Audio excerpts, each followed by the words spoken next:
The most overrated pricing model that you've probably seen everywhere is hourly billing. This is what almost every old school agency does, but in today's video, we'll be looking at the most underrated pricing models and we'll start with the most obvious one, fixed price upfront. With this model, it's very easy to get clients signed up since there's no commitment, and a prime example of this is our client here, myblard.com. If I go over into their fiction cover design services and I scroll a little bit down, you'll see that they offer one-time services that are non-repeatable.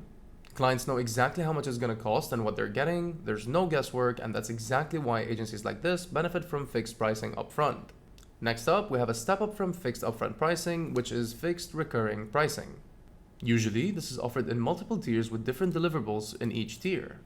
You can also use various billing cycles to incentivize retention. For example, a quarterly or biannual plan is going to be better value for money than a monthly plan.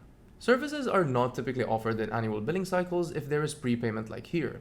You can ask for an annual commitment, just keep in mind that actually enforcing it might be tricky. Next up, we have recurring pricing that also has a setup fee. This works for services where most of the work is done upfront, but there's a recurring component as well. For example, website design followed by hosting or Google Business Profile setup and maintenance, like our example here, GMB Gorilla. If I go into their setup service up here, you'll see that they have a start now price of $500. Once that's done, you can sign up for their management service and they'll take care of your GMB profile every month. This also locks in the client for a longer period of time, since if they cancel, they would have to pay the setup fee again. Next up, we're looking at recurring pricing that also offers a trial period. This is fairly rare in the agency space, but if you can pull it off, it's an immediate differentiator, especially when other providers in your niche charge a setup fee, and a prime example of this is Rank.ai. If I go into their pricing page from here, you'll see that all of their services offer a free trial. This lets your clients dip their toes into the water before having to commit to dumping their existing provider. Another benefit of free trials is that it shows you're confident in your services. The next pricing model we're looking at is going to be credits. With credits, clients don't have to charge their card for every small thing. They can just buy a pack of credits for their team and let them go wild with the services. And an example of this is our client here, contentwish.com. Contentwish allows you to buy credits and redeem those against some blog writing services. This pricing model works best when you offer a wide range of services and would like to charge clients for credits instead of each individual service separately. This also works great for resellers and bulk orders in case you want to sell credits to the reseller and allow them to redeem those for their clients. Clients can make one-time top-ups and then use their balance whenever they'd like. Keep in mind that at least 20% of purchase credits will end up going unused.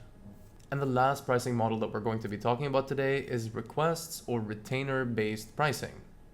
These days, you see many agencies, especially design shops, offering request-based services. This is basically the same as a retainer, where the client pays a fixed fee each month with the ability to get work done up to a limit. A perfect example of an agency that offers request-based services is the Next Day podcast. If I go into their pricing, you'll see that they have different plans that offer different deliverables based on the subscription the client is on.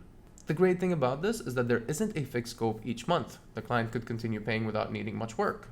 The benefits are pretty similar to credits, allowing the client's team to make requests whenever they need them without having to do a separate charge each time.